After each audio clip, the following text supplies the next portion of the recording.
Hai, Assalamualaikum. Salam sejahtera. Anda bersama saya, Hafizah Zaman, bertemu rakan tugas Nala Huda. Dalam awalnya pagi 7.30 ini, kami akan bawakan kepada anda mengenai berita-berita terkini yang perlu anda tahu sebelum anda memulakan hari anda hari ini.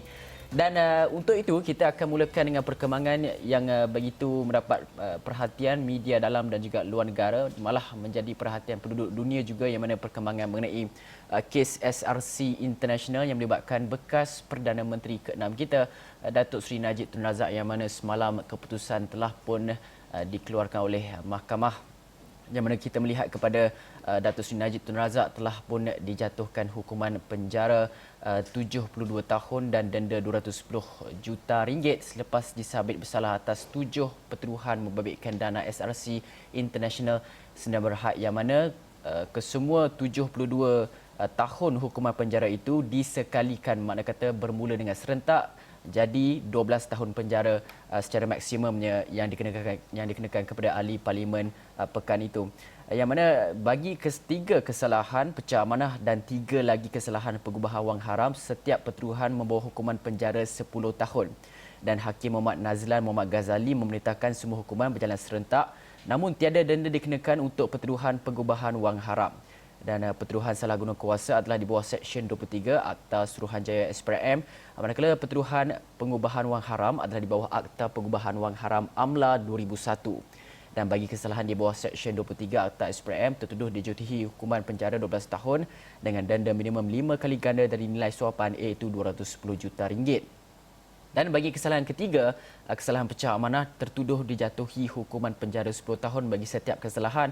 Manakala bagi 3 lagi kesalahan di bawah AMLA 2001, tertuduh dijatuhi hukuman penjara 10 tahun bagi setiap pertuduhan, dan hukuman penjara akan dijalankan secara serentak. Dan kalau kita lihat, ini merupakan antara 7 daripada 42 kes yang dihadapi oleh bekas Perdana Menteri itu, yang mana 7 daripadanya telah pun kita ketahui hukuman yang telah pun dikenakan, yang mana Datuk Seri Najib didapati bersalah atas semua pertuduhan yang dibacakan terhadap beliau semalam di Kompleks Mahkamah Tinggi Kuala Lumpur. Dan apa yang berlaku ketika ini adalah kita masih lagi menunggu penyelesaian ataupun mengutamatkan kes ini. Apa yang akan berlaku selepas ini kita akan nantikan, tetapi apa yang berlaku semalam adalah pihak pembelaan sudah pun meminta ataupun memohon untuk stay of execution, iaitu apabila kita menghubungi beberapa peguam semalam, mereka telah menjelaskan stay of execution itu secara ringkasnya, secara mudahnya untuk memahaminya adalah sebagai satu penangguhan terhadap hukuman yang telah pun dikenakan. Dan sebelum hukuman dijatuhkan, apa yang dijelaskan oleh peguam adalah stay of execution sebenarnya biasanya diaplikasikan kepada hukuman penjara dan kebiasaannya tidak kepada hukuman denda. Tetapi apa yang dijelaskan oleh hakim semalam melihat kepada special circumstances, stay of execution itu diaplikasikan kepada kedua-dua hukuman penjara dan juga hukuman denda. Jadi itu yang berlaku pada hujungnya, pada hujung hukuman ataupun proses perbicaraan di mahkamah semalam. Tetapi apa yang juga dikongsikan, apa yang berlaku selepas kes berlangsung ataupun dibicarakan di mahkamah itu, ada satu sidang media bersama dengan Datuk Seri Najib sendiri bersama dengan peguam utamanya Tan Sri Muhammad Syafiee Abdullah, yang semalam menyatakan beliau teruja untuk bawa kes ini ke Mahkamah Rayuan walaupun mereka kecewa dengan keputusan yang dikeluarkan itu, tetapi masih lagi menunjukkan semangat itu. Jadi apa yang dikatakan ketika sidang media itu adalah pihak pembelaan menunjukkan semangat untuk mengemukakan rayuan berhubung keputusan bekas Perdana Menteri itu, dan katanya rayuan itu akan dikemukakan di Mahkamah Rayuan dalam tempoh tidak lebih daripada 3 bulan. Jelasnya, fasa pertama akan mengambil masa sekurang-kurangnya 3 bulan, sementara fasa kedua kemungkinan dalam 4 bulan. Jadi semua proses ini akan mengambil sekurang-kurangnya 7 bulan. Katanya beliau teruja untuk berdepan rayuan kes ini. Beliau tidak pernah lagi berasa teruja dengan kes-kes lain sebelum ini, dan beliau juga menyifatkan kes itu sebagai sangat menarik. Katanya pasukan pembelaan berhasrat untuk meneruskan kes ini secepat mungkin, dan beliau yakin ada lagi asas kukuh untuk membawa kes itu ke mahkamah yang lebih tinggi. Itu penjelasan yang diberikan oleh pihak pembelaan susulan perbicaraan kes itu dalam satu sidang media petang semalam. Ya, betul tu. Dan dalam masa yang sama, Peguam Datuk Seri Najib juga menyatakan bahawa selepas ini prosesnya adalah ke Mahkamah Rayuan, dan di Mahkamah Rayuan itu mereka berharapkan keadilan dapat diberikan dengan lebih baik, yang mana akan segala hujah-hujah, segala bukti-bukti yang dikemukakan oleh pihak pembelaan akan diadili oleh lebih daripada 3 hakim, kalau tak salah saya, mengikut yang dinyatakan oleh Peguam Datuk Seri Najib Tun Razak, yang mana semalam kalau kita lihat Mahkamah Tinggi hanya seorang hakim, yang mana apabila berdepan di Mahkamah Raya nanti 3 hakim ataupun 5 hakim akan memberi penilaian mereka terhadap kes tersebut. Okey, dalam masa yang sama juga kita nak mendengar sedikit bingkisan apa kata Datuk Seri Najib Tun Razak selepas jurus keputusan Mahkamah di Kompleks Mahkamah Tinggi Kuala Lumpur dibacakan kepada beliau semalam.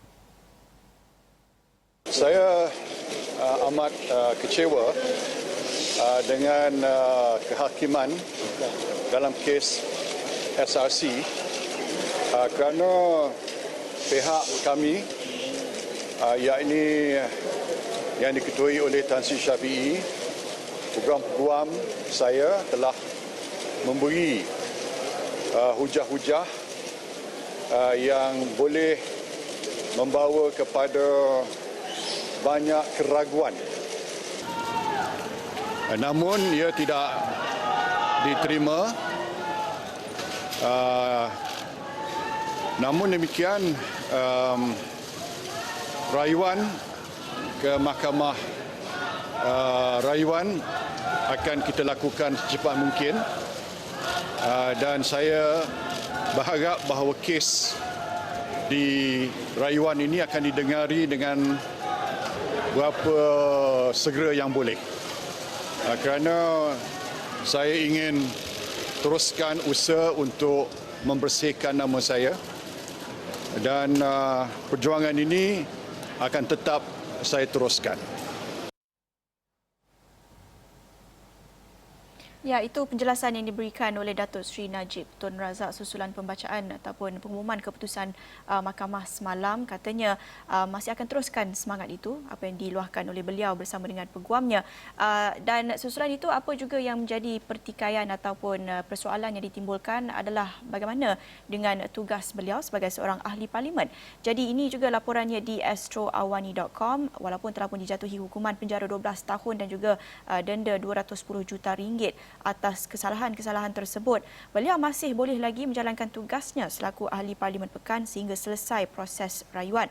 Itu penjelasan yang diberikan Yang di-Pertua Dewan Rakyat Datuk Azhar Azizan Harun, dan beliau juga kata bekas Perdana Menteri itu juga boleh menghadiri sesi sidang Dewan Rakyat yang berlangsung sehingga 27 Ogos. Mengikut peruntukan Perlembagaan Persekutuan, taraf beliau sebagai ahli Parlimen tidak berubah sehinggalah semua proses rayuan selesai. Ini merujuk kepada Perlembagaan Persekutuan, perkara 48/1/E menyebut bahawa seseorang ahli parlimen akan hilang kelayakan sekiranya beliau dikenakan hukuman penjara lebih setahun atau denda lebih RM2,000. Tetapi beliau masih lagi belum selesai proses rayuannya, jadi diberikan kebenaran untuk masih lagi hadir pada sesi sidang Dewan Rakyat dan masih boleh teruskan tugasnya itu. Dan itu yang menjadi pertikaian, bukan saja apa tugasnya sebagai ahli parlimen susulan hukuman yang telah dijatuhkan itu, tapi apa yang juga dibincangkan semalam sepanjang hari di Astro Awani juga dibincangkan tentang apa masa depan politik buat beliau dan juga untuk parti. Ya, betul tu.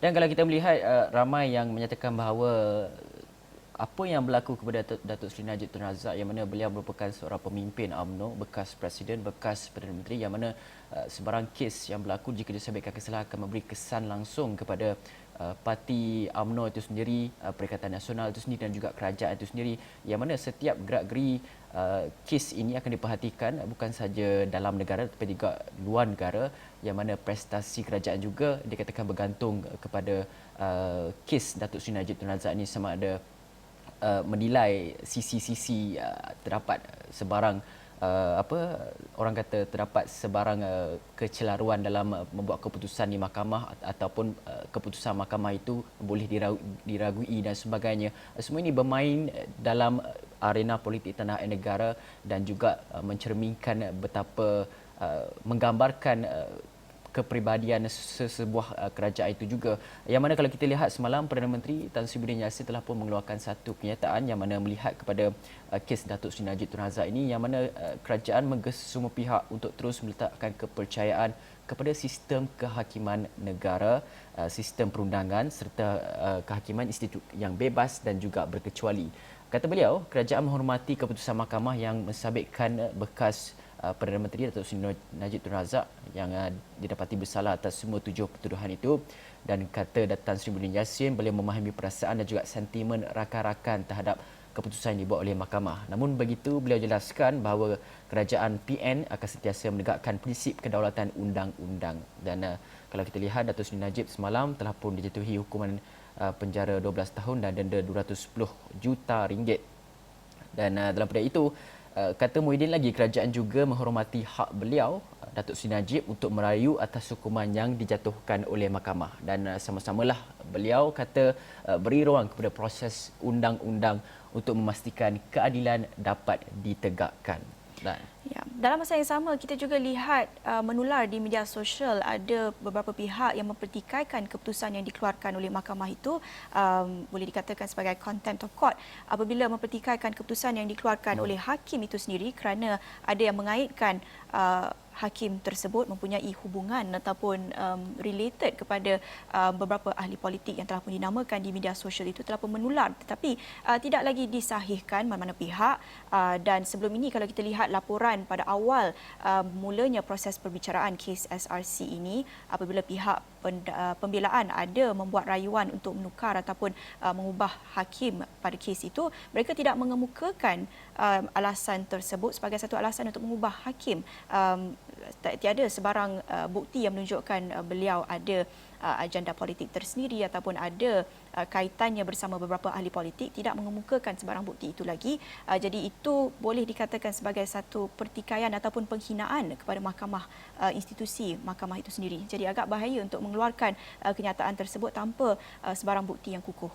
Ya, betul-betul. Tapi apapun, kepada mereka yang cubaan untuk menggambarkan hakim sebagai tidak adil dan sebagainya, ini adalah kata-kata ataupun kenyataan daripada Datuk Seri Najib sendiri dan juga peguamnya bahawa mereka menghormati segala keputusan mahkamah, cuma mereka akan bawakan segala keputusan tersebut ke mahkamah rayuan untuk tindakan yang lanjut. Jadi jika pasukan pembelaan tiada sebarang masalah terhadap keputusan mahkamah tinggi itu, maka tiada pertikaian membabitkan hakim itu sendiri, dan kita sebagai rakyat Malaysia harus menghormati segala keputusan yang telah pun dikeluarkan oleh Badan Kehakiman Negara.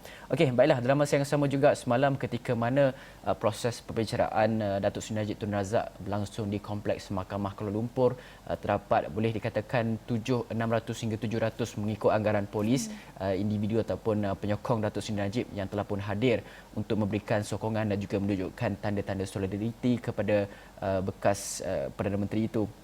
Yang mana kalau berdasarkan wartawan kami yang berada di lapangan, mereka telah berada di kawasan tersebut sekitar pada pukul 6 pagi untuk memberikan sokongan, yang ada yang datang dengan beberapa buah bas dalam jumlah yang agak ramai dan sebagainya. Jadi perlu ada satu perkara yang menjadi isu adalah menunjukkan sokongan itu tidak salah, tetapi segala SOP mengenai COVID-19 itu dikatakan pada awalnya tidak dipatuhi dengan baik oleh mereka. Jadi timbul isu dan juga timbul kebimbangan dalam kalangan ahli parlimen, dalam kalangan netizen akan wujudnya kluster mahkamah, kluster Datuk Seri Najib, kluster banyak lagi kluster SRC International, banyak yang dinyatakan kebimbangan oleh ramai pihak mengenai keadaan tersebut. Yang mana kalau kita lihat pihak polis telah pun mengawal keadaan tersebut, dikatakan pada pukul 11 pagi begitu, pihak polis telah pun menggunakan siren daripada kereta peronda polis untuk mengeluarkan arahan supaya mengamalkan penjarakan sosial dan sebagainya.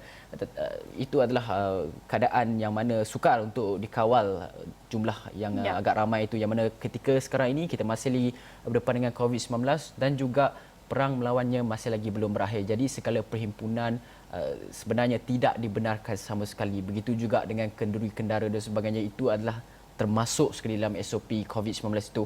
Dan semalam Ketua Pengarah Kesihatan kita, Datuk Dr. Nur Hisham, menyatakan bahawa setiap hari KKM berikan nasihat dan juga SOP-SOP, tetapi apabila beliau melihat gambar-gambar yang tular, keadaan yang ramai yang bersesak-sesak, tiada pemakaian pelitup muka dan juga penjarakan sosial itu gagal diamalkan, beliau sedih melihat keadaan tersebut. Tiada kawalan kendiri katanya. Dan jelas beliau menzahirkan rasa terkilan dan hampir setiap hari KKM mengingatkan rakyat agar mematuhi SOP khususnya penjarakan sosial, pelitup muka dan juga kerap mencuci tangan.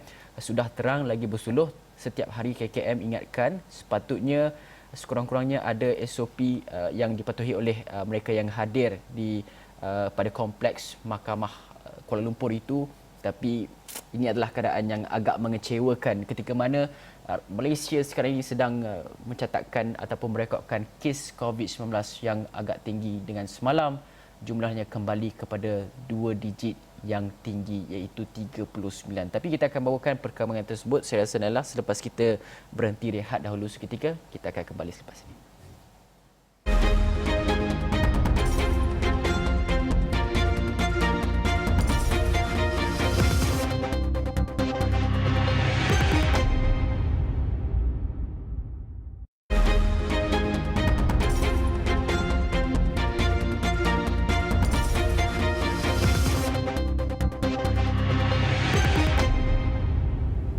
Bertemu kembali di Awani Pagi bersama saya Nala dan Afizi. Tadi kami bawakan sedikit rangkuman recap apa yang berlaku dalam pembacaan hukuman kes SRC International membabitkan Datuk Seri Najib Tun Razak bekas Perdana Menteri Malaysia.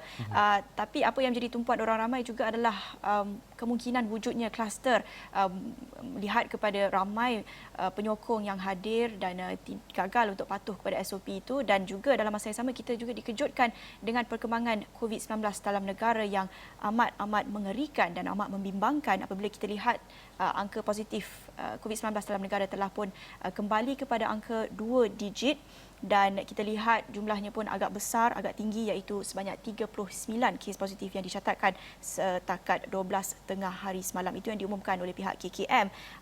Ini melibatkan 28 kes penularan tempatan. Sebelum ni kalau kita lihat walaupun angka 2 digit tetapi mungkin ramai yang ambil mudah kerana lihat kebanyakannya kes import, tetapi kali ini banyak sebenarnya yang direkodkan adalah kes penularan tempatan dalam negara kita sendiri, dan ini telah menjadikan jumlah kumulatif kes positif negara adalah sebanyak 8,943 sejak pandemik COVID-19 melanda negara.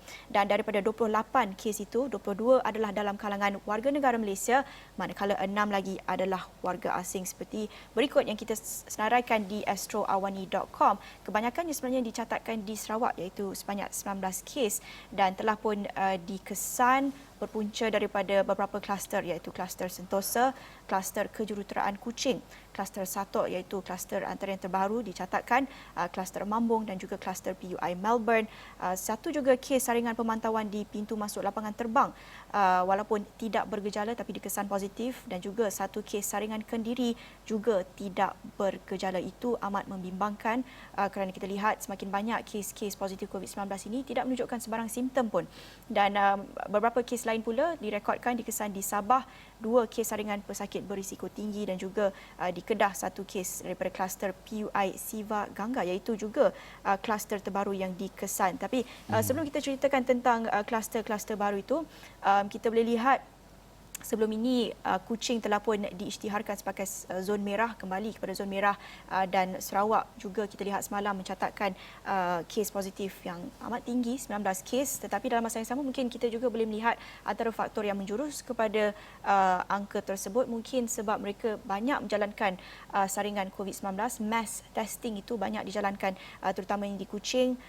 Antara kluster yang dikesan itu di pasar itu adalah kerana mereka dikenakan ataupun menjalani ujian saringan secara rawak juga, dan itu menunjukkan betapa pentingnya kita menjalani ujian saringan secara besar-besaran iaitu mass testing. Itu perkara sama yang kita lihat berlaku di beberapa negara lain. Di Korea Selatan kes positif melonjak tinggi kerana mereka menjalankan kadar saringan itu dengan yang lebih besar, mass testing. Ya, betul tu. Dan sebab itulah kita nak melihat kepada 2 kluster seperti yang Nailah nyatakan sebentar tadi. Semalam KKM umumkan 2 lagi kluster iaitu kluster Siva Gangga dan juga kluster Satok yang telah pun dikesan semalam. Dan kalau kita lihat kebanyakan kluster baru ini muncul adalah penularan daripada luar negara, kes import tapi datang ke Malaysia, gagal menjalani saringan COVID-19 dan mereka menyebabkan banyak jangkitan tempatan itu berlaku, yang mana kalau kita lihat ini akan memberi kesan yang sangat tinggi kepada kita kerana sekiranya angka kes baru mencapai 3 digit, kita akan kembali kepada Perintah Kawalan Pergerakan yang mana kita sangat-sangat tidak mahu dan mahu elakkan ia berlaku kerana ia memberi kesan yang sangat-sangat teruk kepada ekonomi, terutama sekali mereka dalam golongan B40 dan juga golongan miskin yang mana sukar untuk mendapatkan pendapatan mereka, yang mana ada yang kais pagi makan pagi, kais petang makan petang, ada yang mendapatkan gaji harian. Itu adalah perkara-perkara yang kita bimbangkan sekarang. Pelajar-pelajar pula tak dapat mengikuti pembelajaran secara langsung, secara fizikal, walaupun mempunyai kemudahan internet dan sebagainya, kemudahan teknologi itu dan sebagainya, tapi capaian internet itu agak sukar bagi mereka yang berada di golongan pendalaman dan sebagainya. Itulah perkara-perkara yang kita mahu elakkan berlaku sekiranya PKP itu dikuatkuasakan kembali. Dalam masa yang sama juga kita melihat kepada perkembangan vaksin yang mana kalau kita berdasarkan kenyataan daripada YBKJ, iaitu Menteri Sains, Teknologi dan juga Inovasi MOSTI, Malaysia mungkin akan mendapat akses vaksin COVID-19 dari China sekiranya Kementerian KKM mendapati ia selamat dan juga berkesan untuk digunakan. Kata beliau, ia adalah antara usaha kerajaan dalam membantu pembangunan vaksin virus itu dengan menjalinkan sains diplomasi dan kolaborasi strategik bersama negara-negara yang berupaya menghasilkan vaksin tersebut. Kata beliau, pasukan petugas kolaborasi antara MOSTI, KKM dan juga Kementerian Luar ditubuhkan pada April lalu untuk meneroka antara peluang Malaysia dan juga negara lain menjalinkan hubungan kerjasama dalam penyelidikan dan juga pembangunan vaksin dan juga ubat-ubatan COVID-19. Ya. Katanya ini membolehkan Malaysia mendapat akses kepada vaksin COVID-19 apabila ia dihasilkan membenarkan negara buat masa ini tidak ada kemudahan pembuatan vaksin ke atas manusia. Itulah perkembangan vaksin di dalam negara dan kita harapkan kita dapat jalinkan lebih banyak kerjasama bukan sahaja kepada negara China tapi juga kepada negara di Amerika Syarikat, di UK yang mana Oxford telah pun menyatakan satu perkembangan yang agak menarik yang mana vaksin mereka telah pun melepasi peringkat fasa yang terakhir, fasa ketiga, dan kalau kita pergi ke Amerika Syarikat pula perkembangan vaksinnya telah pun dijalankan ujian secara besar-besaran yang mana 30,000 individu ataupun sukarelawan telah pun dipilih untuk menjalani ujian fasa terakhir, fasa ketiga itu dan akan melihat kepada keberkesanan dan juga sama ada vaksin itu melindungi mereka yang telah pun disuntik. Dan itulah perkembangan vaksin yang mana sekarang ini fasa terakhir sedang dijalankan di seluruh dunia dan kita sebagai Malaysia yang tidak mempunyai kemudahan untuk pembangunan vaksin, kita boleh menjalinkan hubungan kerjasama, tapi dalam masa yang sama juga vaksin tersebut sekiranya kita berjaya dapatkan, kita perlu juga menjalani ujian terlebih dahulu kepada individu-individu ataupun mereka yang didapati menghidapi penyakit COVID-19 dan juga melakukan beberapa ujian di Malaysia itu sendiri untuk memastikan bahawa vaksin tersebut selamat dan juga berkesan kerana setiap vaksin yang dihasilkan itu adalah berbeza-beza dan berdasarkan keterangan daripada WHO itu sendiri tidak semestinya vaksin dihasilkan itu adalah berkesan kerana seperti vaksin campak 95% sahaja keberkesanannya, lagi 5% ia membawa kepada kesan-kesan sampingan yang lain dan setiap strain COVID-19 itu ada di setiap negara adalah juga berbeza-beza. Jadi banyak perkara perlu kita titik beratkan supaya vaksin yang kita bawa ke Malaysia ini selamat dan juga berkesan melindungi keseluruhan rakyat Malaysia itu. Ya, tapi ini satu langkah pertama yang amat signifikan, yang amat penting seperti apa yang dikatakan Afizi itu,